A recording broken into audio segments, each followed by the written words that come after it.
यस सभाका सभापतिज्यू, प्रमुख अतिथिज्यू, विशिष्ट अतिथिज्यूहरू, सम्पूर्ण अतिथिगणहरू र यहाँ उपस्थित सम्पूर्ण महानुभावहरूमा म प्रीति राईको तर्फबाट हार्दिक नमन।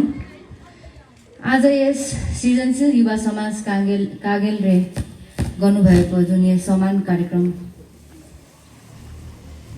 यसमा चाहिँ मलाई सम्मान गरिदिनु भएकोमा म एकदमै हार्दिक धन्यवाद पनि भन्न चाहन्छु र मलाई यस सम्मान योग्य ठानिदिनु भएकोमा म एकदमै मनदेखि नै कृतज्ञ प्रकट गर्न चाहन्छु। र मैले यस विद्यालयमा कक्षा नर्सरीदेखि कक्षा 10 सम्म अध्ययन गरेँ र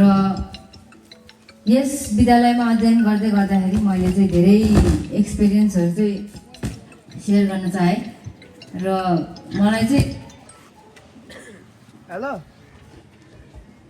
म कपन र यस विद्यालयमा अध्ययन गर्दै गर्दाखेरि मलाई चाहिँ जुन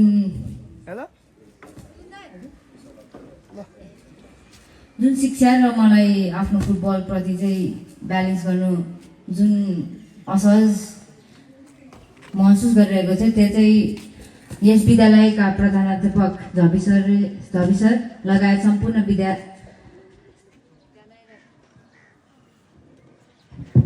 सम्पूर्ण शिक्षक शिक्षिकाहरूले चाहिँ त्यो महसुस गर्नु भएर मलाई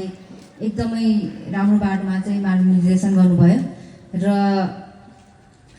झबी सरले भनि नै हाल्नुभयो, जुन चाहिँ अब मेरो बिहान ट्रेनिङ भयो भने बेलुका चाहिँ आएर म पढ्ने गर्थेँ र बेलुका दिउँसो ट्रेनिङ भयो भने बिहान चाहिँ आएर म यहाँ क्लासहरू लिने गर्थेँ र मैले चाहिँ के महसुस गरेँ भने राम्रो शिक्षा पाउनु, राम्रो मार्गनिर्देशन पाउनु चाहिँ ठुल्ठुला विद्यालयमा नै पढ्नुपर्छ भन्ने छैन। हाम्रो यस्तो शारदा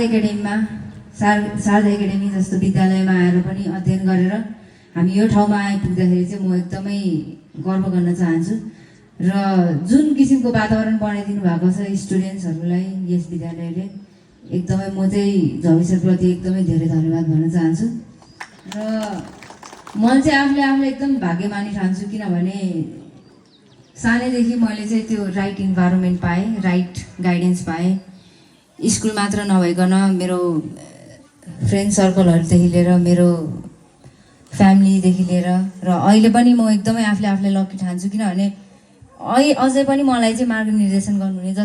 जस्तै आज यस सृजनशील युवा समाज यसरी मलाई हौसला दिइरहनु हुने, यसरी मलाई चाहिँ राम्रो गर्दा स्याबासी दिने व्यक्तित्वहरू चाहिँ एकदम धेरै हुनुभएको छ र मैले आफूलाई एकदम ग्रेटफुल ठान्छु त्यसको लागि, किनभने सबैजनाले यस्तो राइट इन्भाइरोमेन्ट र राइट गाइडेन्स पाउँदैन र आज यस सम्मान कार्यक्रममा उपस्थित भई मलाई अझ हौसला प्रदान गरिदिनु हुने, यसरी उपस्थित भएर एकदम सबैजनालाई धन्यवाद भन्न चाहन्छु। र मैले आफूलाई पनि म यहाँ विद्यालयमा अध्ययन गरिराख्दाखेरि पनि प्रेजेन्ट हुने म्यामहरू यहाँ आफू अगाडि देख्दा एकदम मलाई खुसी लागेको छ। हिरा म्याम हुनुहुन्छ, सोहा म्यामहरू हुनुहुन्छ र सिस्टरहरू मलाई एकदम माया गरेर यो ठाउँमा ल्याइपुग्नु भएको छ र सबैजनाप्रति एकदम धन्यवाद भन्न चाहन्छु। र झबी सरले जुन जिम्मेवारी दिनुभएको छ, अब सक्दो म आउने